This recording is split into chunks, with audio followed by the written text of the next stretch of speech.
You're listening to Civic Media. You can tune into any of our live shows on any radio station across the state with the Civic Media app. Find us in your phone's app store and listen anytime, anywhere.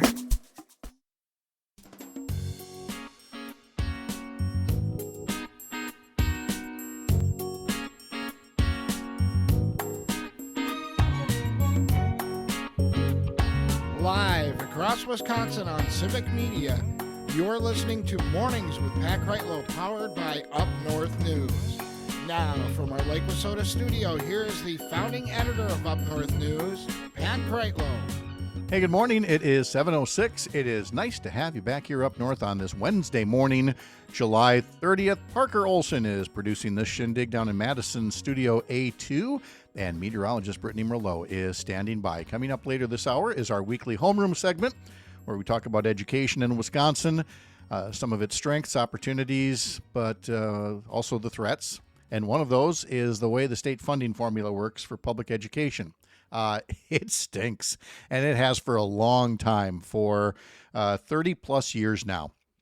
There is a phenomenon happening in school districts called declining enrollment, and that makes sense from a demographic standpoint, but it's exacerbated by this voucher program that is sucking money away from our public schools, so that even when there is declining enrollment in a public school district, the loss of state aid is being done in a manner that could be called disproportionate. And the system is really failing school districts, like here in Chippewa Falls. And we'll talk to two folks, a school board member and a business manager, about that along the way. And in our 8 o'clock hour, we've got a weird little crossover episode for you where Jim Santel, the former U.S. attorney who's normally here on Fridays, will instead be part of our climate check this week with Melissa Baldoff, talking about all the different climate lawsuits that are going on in the U.S. and other countries in the world court, and how actions there, more so than, say, in Congress, might be our best hope to finally have some cleaner air around our planet. That's all coming up, but first let's get that forecast update from Brittany Merlot, where I was looking forward to, once this last bit of rain goes through, looking forward to something dry and comfortable, but I could see in the very early morning light this morning, looking upriver, I could right away see, oh, our friend the smoke is back. Canada continues to be on fire, and we're going to be noticing that today and tomorrow, Brittany. Unfortunately, we sure are. It's already out there this morning. Haze across the state, statewide an air quality alert as that wildfire smoke is back. Got winds out of the northwest, so it's dragging it here for us, and that's going to stay the case throughout the day today. Now, we are looking at comfortable temperatures. Unfortunately, not the brightest, most beautiful day.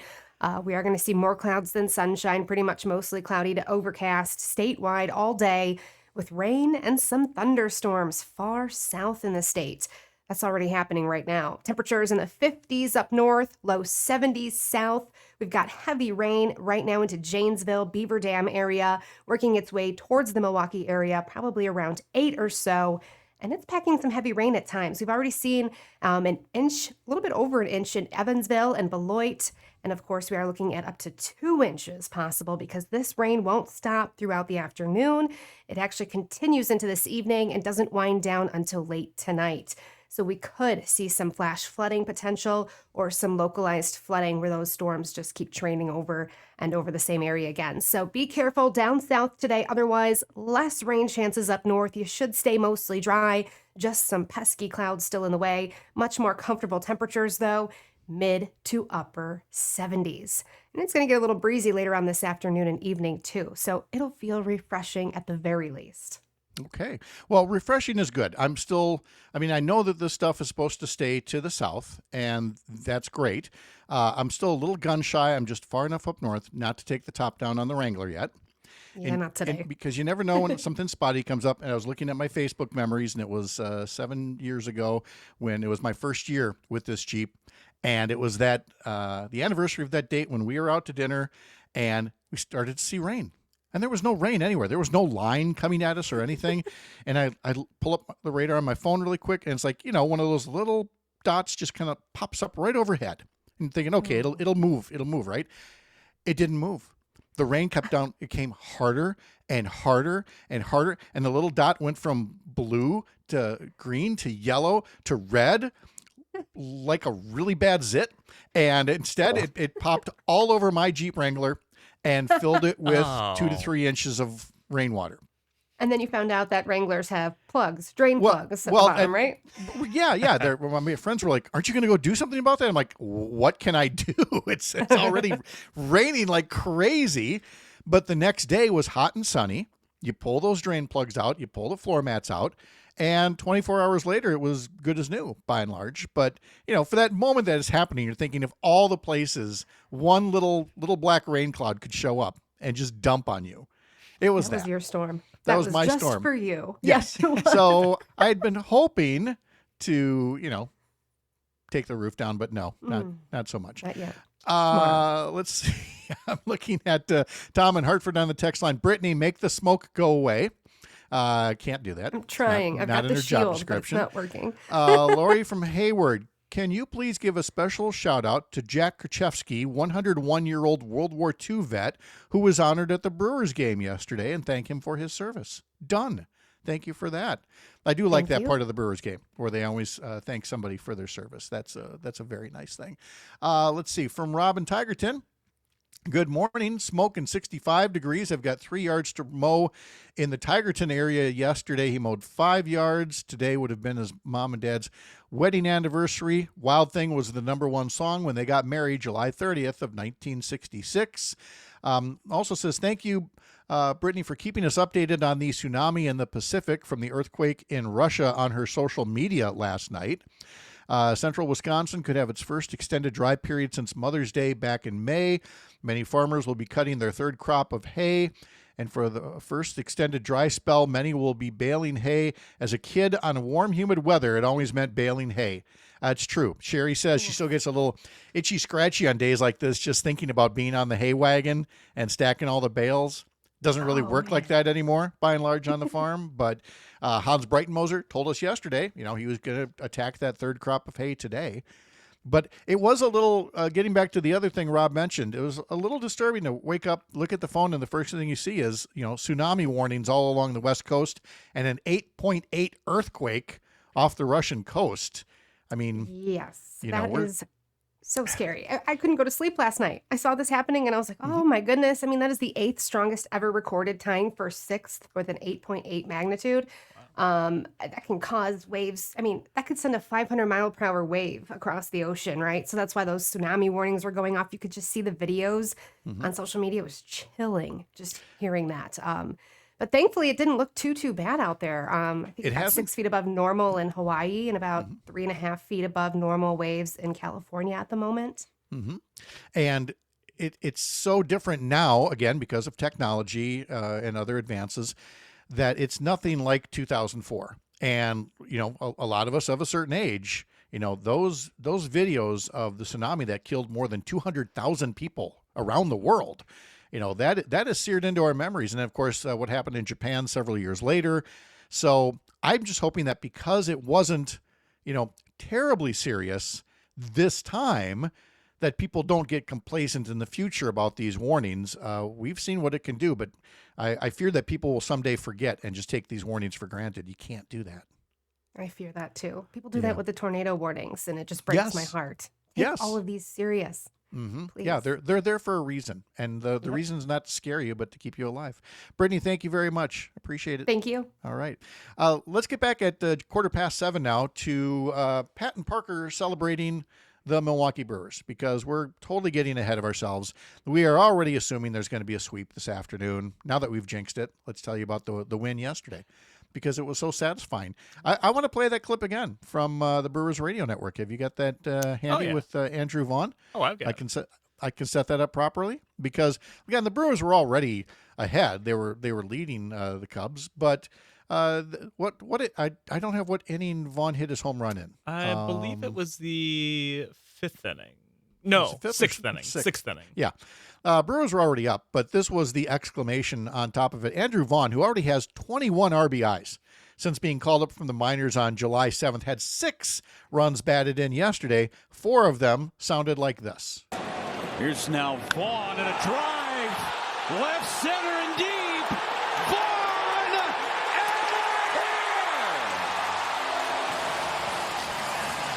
who wrote this script? The script of Andrew Vaughn hitting a grand slam and giving the Brewers a win over the Cubs 9-3. They are going to go for the sweep this afternoon at American Family Field against the Cubs. Coverage begins at 12:35 on Civic Media radio stations throughout the network. And let's see, that is now 15 of the last 18 games when you include that 11-game winning streak. That's ridiculous. Best record in baseball right now at 63-43, a 2-game lead over the Cubs in the National League Central. Hopefully Jackson Churio's right hamstring spasm is not a serious one. 64-43. 64-43? That's what Google's telling me here. Okay. We're just 2 games what the up on the Associated Cubs. Press is telling me. So you kids go fight it out later on. Quinn Priester started for the Brewers. He now has 10 wins on the season against only 2 losses. And again, they'll go for the sweep this afternoon with Freddie Peralta on the mound. And then the Brewers will be off tomorrow, heading to the nation's capital for a weekend series against the Nationals. Then down to Atlanta early next week. And then they'll start a weekend series next week at home against the New York Mets. So a lot to get excited about over the coming days. You'll recall that last week when I did the show in Oshkosh, I had to spend the evening in Beaver Dam. It was the closest place where you could get a hotel that wasn't $500 a night. And the Milwaukee Journal-Sentinel had a very interesting piece yesterday about Beaver Dam. It's something that I did not see. I wish I would have taken more notice of as I was in town there, because you could definitely tell in Beaver Dam, like a lot of cities around Wisconsin, you can tell where some businesses used to be and where there's not activity anymore. And you wonder, where's the next thing going to come from? Is the next thing going to come from somewhere? And that is definitely going to be the case in Beaver Dam, where there is now going to be a big new data center going up. One that hasn't been officially announced, but is definitely on the way. Hundreds of workers in skilled trades are starting to put up the buildings. The farmland was sold at a premium price for a data center that's going to be working on artificial intelligence and cloud computing. And the article is just all about the fact that they are now hiring for the construction for the data center. It is a Waukesha-based company that chose Beaver Dam for the location of a 350,000 square foot Generac plant as well, in part because of a blue collar community of culture there. And so I was just very happy to see all of this good work happening around the Beaver Dam area. We're seeing as well data centers going up in Mount Pleasant and Kenosha and Port Washington. Now, all of this, as we have talked about in our climate check segments in the past, does come with some caveats. There is something about, all of the water that is going to be involved in cooling these data centers. That's a lot of computing power and could have, impact on wells in the area. And more that we don't know about yet. So I'm not telling you that these data centers are going to be a cure-all, but for the current next wave of jobs in Wisconsin communities, if done right, these are things that are positive aspects for some of our smaller communities around the state of Wisconsin, and it was just very nice to read about that. A local update is coming up next for some of you. Others will continue here and have our homeroom segment in 15 minutes. I'm Pat Kreitlow. This is the Civic Media Radio Network.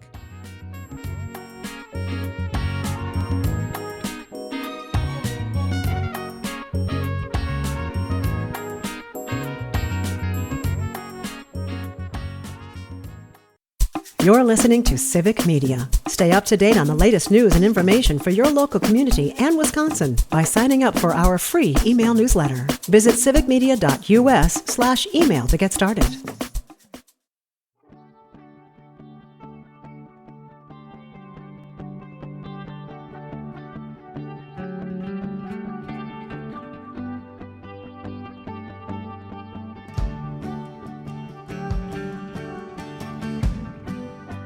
Little reminder here to sign up for our newsletters at upnorthnewswi.com. Click subscribe up in the top banner.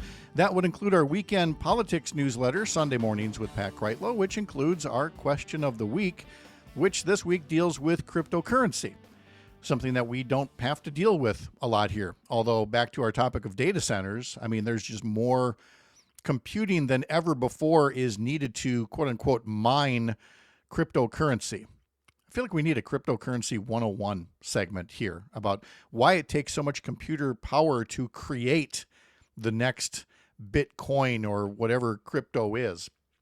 And is it worth it for all of the energy that it takes, the electricity and the water and everything else it takes to do these immense, complex computer calculations that create cryptocurrency? And then there's a whole matter of buying it, selling it, spending it. Who should make the rules? We saw in Congress last week, Republicans bending over backwards to make the rules friendly to the cryptocurrency industry, while at the same time claiming that there are consumer safeguards and stability in cryptocurrency. Call me skeptical, but what do you think? I'm sure some of you have friends, associates, if not yourself, who are all in, saying this is absolutely the way of the future. You just need to learn more about it. This is a great development compared to those dirty paper dollars, and you're all in. Others will say, nope, I just don't know enough yet. I'm not saying no, but I definitely need to learn more. And others saying, no, absolutely not. Either I'm convinced it's a scam or I'm just skeptical enough. No way should the U.S. government be using my tax dollars to be involved in cryptocurrency. We just want to know where you are right now, so we're taking your temperature. So if you're a subscriber to the newsletter, you can respond right there, or you can subscribe at upnorthnewswi.com by clicking subscribe in the top banner. And you can always, of course, send us a text message using the Civic Media app, or you can put a comment on Facebook or YouTube, or you can send us an email, radio@upnorthnewswi.com, to learn more and tell us your thoughts on crypto. It's our question of the week. This next story is far, far from Wisconsin, but it does involve one of our favorite sports here, baseball. And it's just another sign of the times that we have an administration so hostile to countries, well, all other foreign countries, especially those where the folks there don't have white skin, because one of the Little League international tournaments is going to be played here in the U.S. without one of its teams because the team from Venezuela was denied visas into the United States, and those kids will be forced to miss the Senior League Little League World Series for the first time. That's a series for players between the ages of 13 and 16. And the Venezuelan team said they had been notified they would not get the appropriate visas. They say, well, this is extremely disappointing, especially to these young athletes. The Little League International Tournament Committee made the decision to instead advance the second place team, the one the Venezuelan kids defeated, from Mexico. This is all because of a June executive order from President Trump that limits entry into the U.S. from certain countries. Basically, it's another version of the Muslim travel ban, but this time against other countries for ambiguous reasons. Venezuela is one of the countries that currently faces a limited ban. And again, it's based on Donald Trump's whims. It's not every country that has a government that is not necessarily living up to democratic ideals. I mean, for those intents and purposes, we're not exactly living up to the full potential of our democratic ideals. But you're going to have these kids now who are not going to get a chance to take part in something that they have earned the right to play in. And it simply begs this question. Excuse me. The Olympics are coming up in Los Angeles in a couple of years. Parker, as I take a sip of coffee, it's pretty clear to see there's some teams that are going to think twice about coming here to Los Angeles for the Olympics or any other sporting event. There's the Olympics, there's the World Cup. There's so much going on in the U.S. that attracts world tourism. There's so many people from around the world coming to the U.S., especially for sports right now in the next coming years. It's oh my gosh, I mean, tourism's cratering right now. It's just so odd that you would want to make it more difficult for people who are going to come and be tourists and spend money in your economy and make it hard for them to be here. And let's not forget that sports was also one of the beacons of America to the rest of the world. Yeah. It doesn't happen as much as it used to, but especially in the old days of the Soviet Union, it was sports tournaments where athletes would defect to the United States because they wanted to be here. They saw the ideals that we espouse here. And now we're shutting off the possibility that anybody from other countries would want to come here to compete, to participate, to travel, because they see such hostility. And I don't know how the MAGA folks think we're supposed to make that up in the economy. They're not going to say, well, the rest of us should go to Niagara Falls more often and be tourists. I mean, it can't work that way because we're busy working, extra time to afford the health insurance premiums that are going to get jacked up. And it's not just Los Angeles, it's not just the World Cup. There are sports tournaments that happen here in Wisconsin. There's international travel and business that is not going to take place here in Wisconsin as a result. And of course, there's the trade war involving tariffs and other, hostile relations that are all eating into our economy. So our one little story there about a little league team in Venezuela may sound distant, may sound like it doesn't apply here, but it is essentially the canary in the coal mine for all that still could happen if we have an administration that is allowed to, rampage unchecked through all the goodwill and diplomacy that the United States has built up over the years and essentially is dousing that beacon to the world that we had always been for all these years. We'll have our homeroom segment coming up right after the Midwest Farm Report across the Civic Media Radio Network. I'm Pat Reitlow.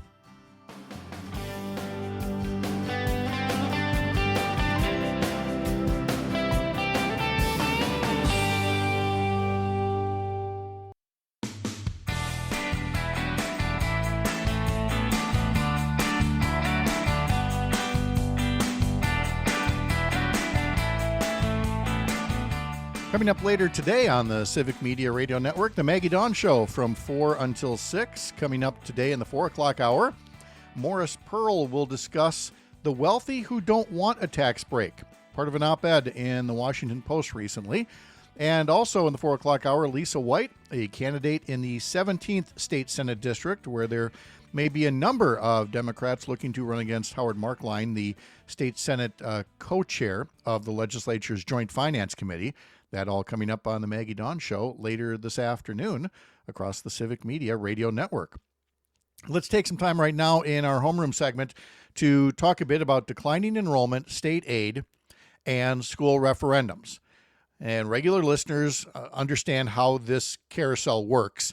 And so rather than listening to me blather on about it, we wanted to bring in an expert, a business manager from one of the school districts where declining enrollment is an issue, and explain how the current state funding system either helps or hurts school districts that are hit with declining enrollment, which again is happening for a couple of different reasons. It's not just demographics.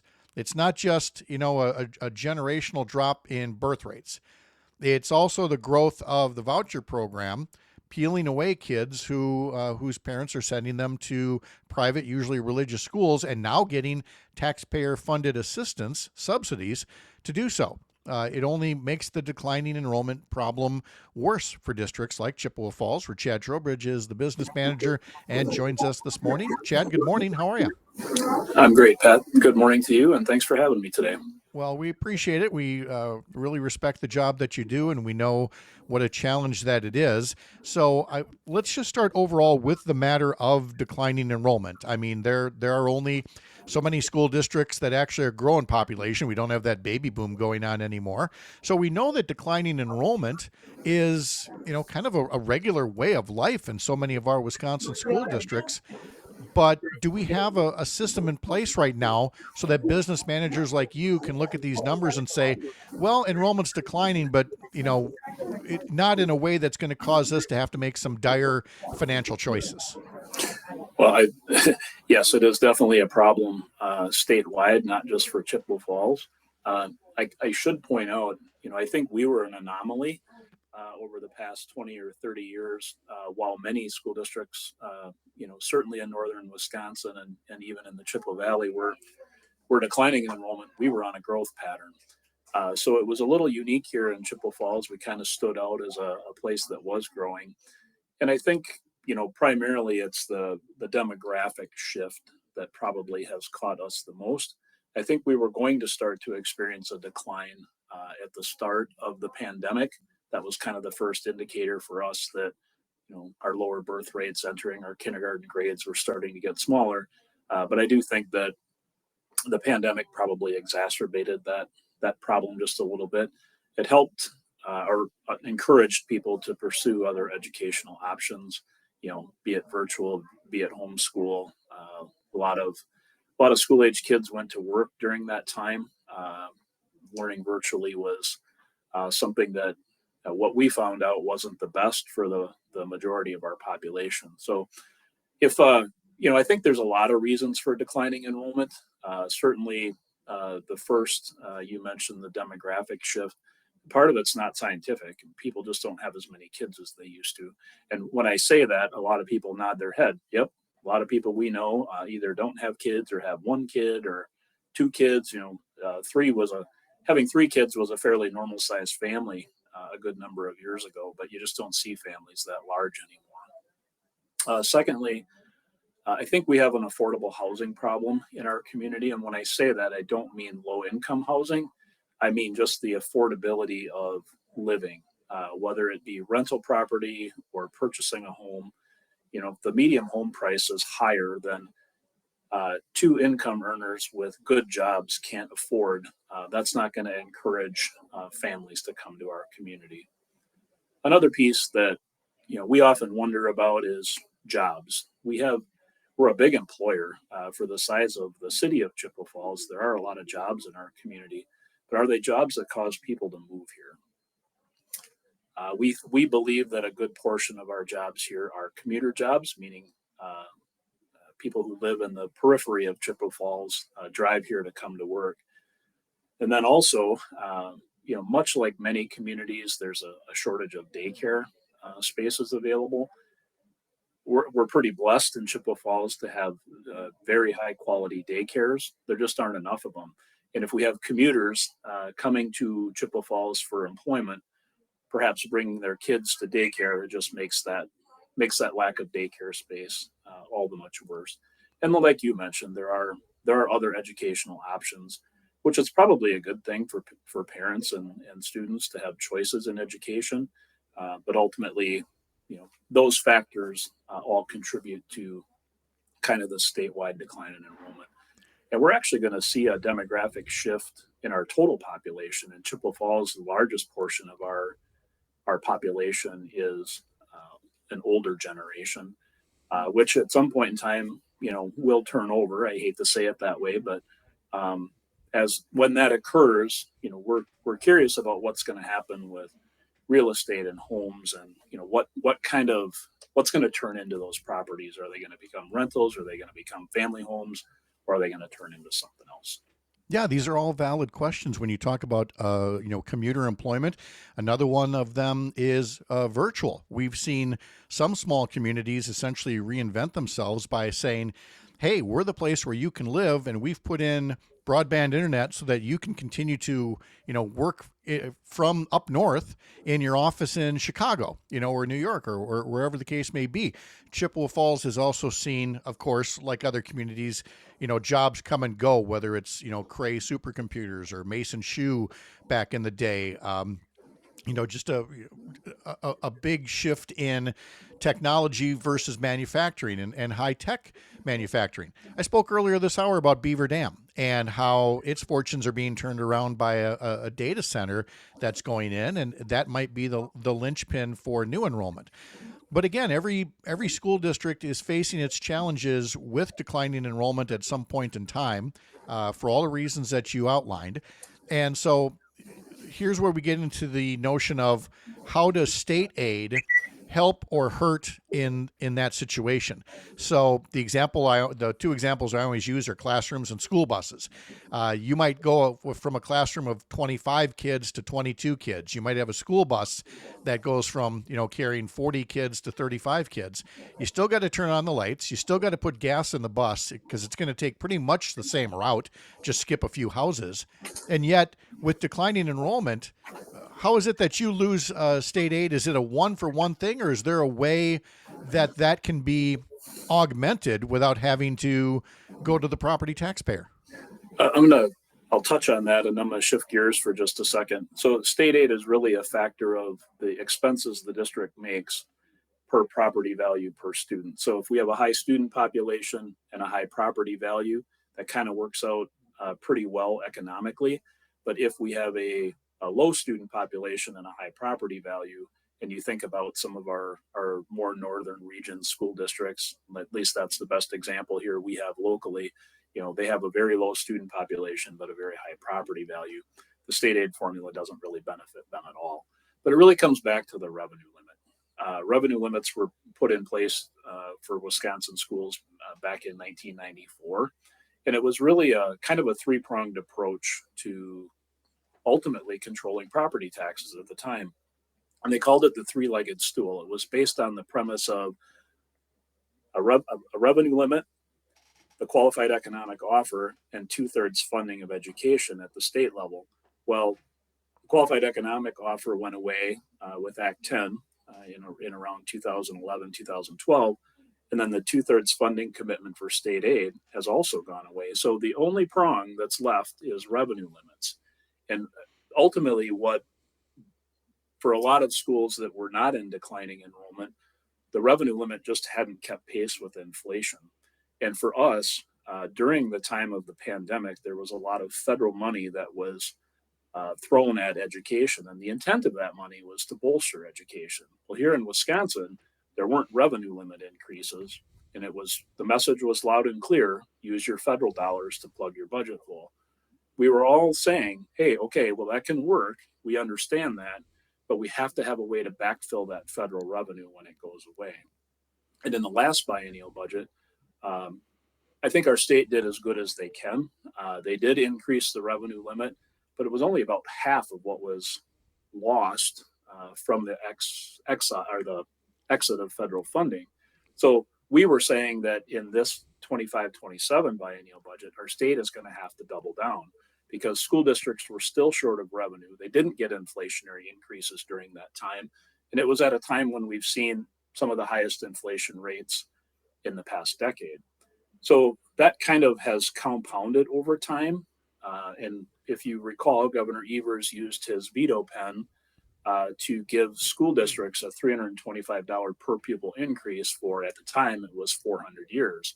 Well, there's 398 years remaining in that. So we are going to get a $325 per pupil increase. That's great, but it doesn't backfill any of that revenue. And when we talk about this $325 per pupil, it's a good increase. It's less than 3%. So it sounds like a lot of money, but it's really not. It's really just, plus or minus inflation here or there. And I always say before Act 10, when revenue limits were indexed to inflation, we were seeing consumer price index and the revenue limit at $271 per pupil. So 271 13 years ago versus 325 today really doesn't make up a gap anywhere. So in the revenue limit, that's made up of two factors. It's state aid and property taxes. So if there's an increase in the revenue limit, it should technically be split between state aid and property tax. The legislature did not put any money into the state aid formula. So when we look at this year's revenue limit, it's going to increase taxation at a time where state aid is not going to go up. So it's going to create a local burden here. And really for any school district in the state of Wisconsin, there will be some aid distribution based on each individual school district statistics. But for us, we're very close to average, so we would expect it to be fairly neutral. So when we went, Chippewa Falls School District went to an operational referendum in 2024, and we did that for 3 years. We had some declining enrollment issues, some exit of federal funding issues that were creating a deficit for us. We did a 3-year operational referendum, $2.5 million a year for 3 years, because we wanted to get through this biennial budget process to determine if revenue was backfilled, there would lessen the need for an operational referendum. But if it was not sufficient, we would have to go back to an additional operational referendum at some point in time. So, and I definitely see that is that's in the cards for many school districts when you put $0 new into it. It's a great explanation of the situation. Chad Trowbridge, the business manager for the Chippewa Falls Area Unified School District. Thank you very much for the background on it, Chad. I know what a challenging time this is, but thanks for taking a little time to offer up some explanation and background for our listeners. Thanks for having me, Pat. I appreciate it. You bet. Have a great day. Local update is next for some of you. Others, we'll talk to Jimmie Kaska about some of the stories that he is following. And as a school board member himself, may have a few things to say about, coming up from our homeroom segment. And in our next hour, we'll be talking to Earl Ingram. We'll be getting an update from James Kelly from Civic Media about headlines he's covering around Northwest Wisconsin. So much still ahead here on the Civic Media Radio Network. I'm Pat Kreitlow. You're up north.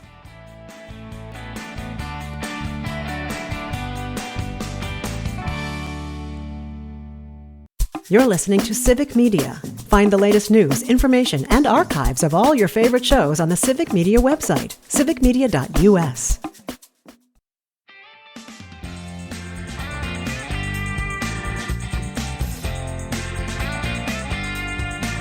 We've got some familiar voices coming up across the Civic Media Radio Network throughout the course of the day here. Matt and Air on Air coming up after this program from 9 to 11 with Jane Mattinair and Greg Bach.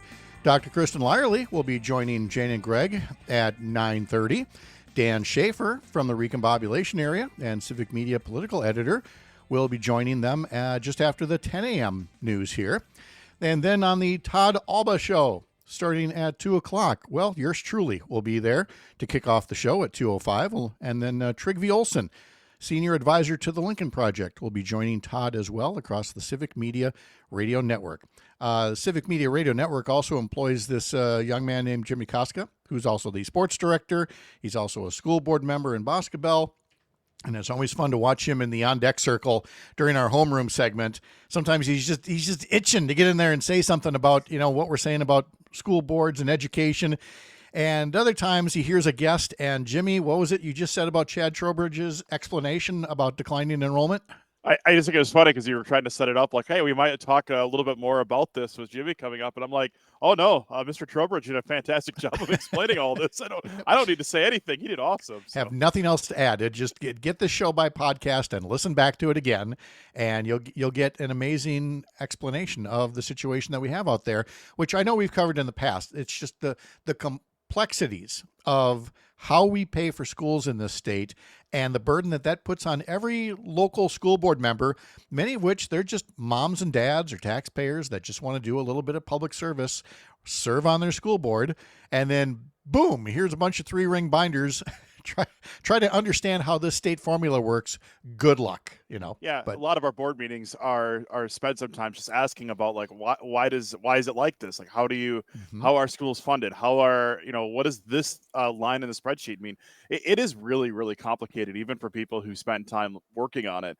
It was interesting listening to your previous guest talk about just kind of the future of a district the size of Chippewa Falls, because that future kind of already exists in smaller school districts where, the population has aged out. I think the average population right now in the county I live in is actually 59 years old. So you can see it happening already in more rural areas of the state where, with property values and property use and things like that, and how that contributes to some of the issue facing school funding. I thought there was a really interesting piece written by Jamie Nutter of CISA 3. He's the director of CISA 3.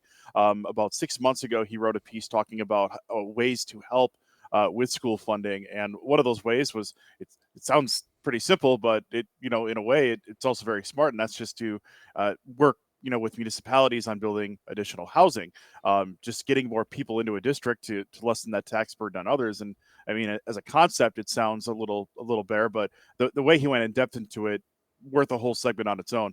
But there are some definite challenges facing school districts, declining enrollment obviously being part of that. But there are a lot of things that are tied to other policy as well. It's not just, hey, it's school funding policy. That's the only issue here. I mean, he hit on everything that we talk about, whether it's broadband funding, infrastructure, housing, all those things contribute to some of the challenges facing schools right now. All right, let's get to something that is not quite so complex, and that would be drinking fountains or bubblers, depending on your vernacular in your part of the state. And La Crosse has some rather historic drinking fountains or bubblers, but as is the case with a lot of things historic, they may not necessarily be in step with modern day requirements. And it's led to a bit of a problem bubbling up there. You see what I did, Jimmie? So what's La Crosse's bubbler problem?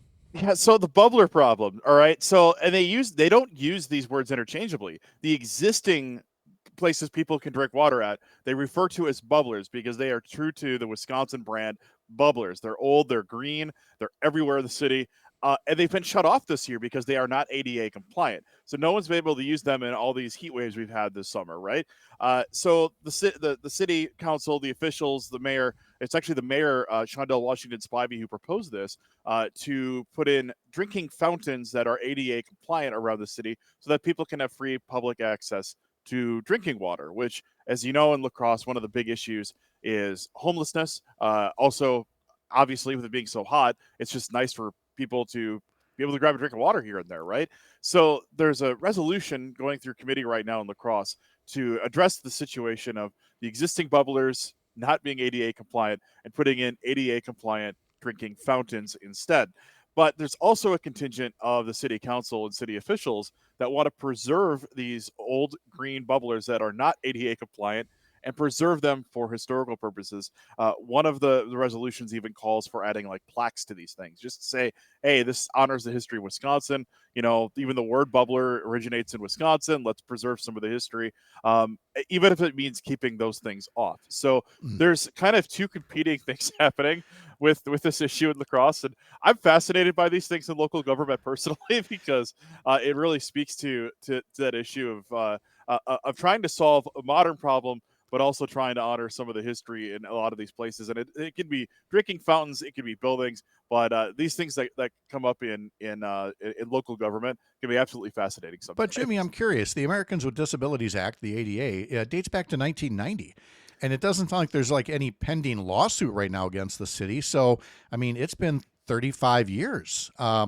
Why now? Are they saying, well, they're not compliant, so let's shut them off before we get sued? I mean, call me suspicious, but I almost wonder if it's a way to address the problem of homelessness and not offer these facilities for people. I don't know that, but I find it odd that a 35-year-old law is being invoked right now. Yeah, it is odd, and it is something that has been called out too by the people that are advocating to keep them in place.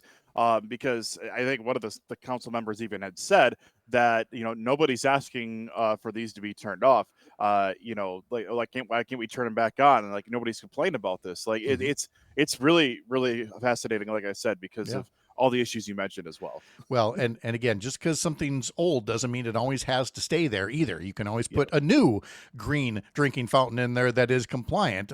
Costs money, but not everything old has to sit there just because it's old. Jimmie Kaska, thank you for the update as always. We appreciate it. Have a great day. Thank you. All right. Earl Ingram is coming up along the way, and then we'll have our climate check with Melissa Baldoff and former U.S. Attorney Jim Santel in our 8 o'clock hour on the Civic Media Radio Network. The national news cycle never stops, but it can be hard to find news about your local community. Civic Media is dedicated to providing quality local and state news coverage across Wisconsin. With the Civic Media app, you can get notifications about local stories that matter to you and your community. Find the free Civic Media app in your phone's app store and choose notifications from the menu to tell us what kind of news you want to hear about.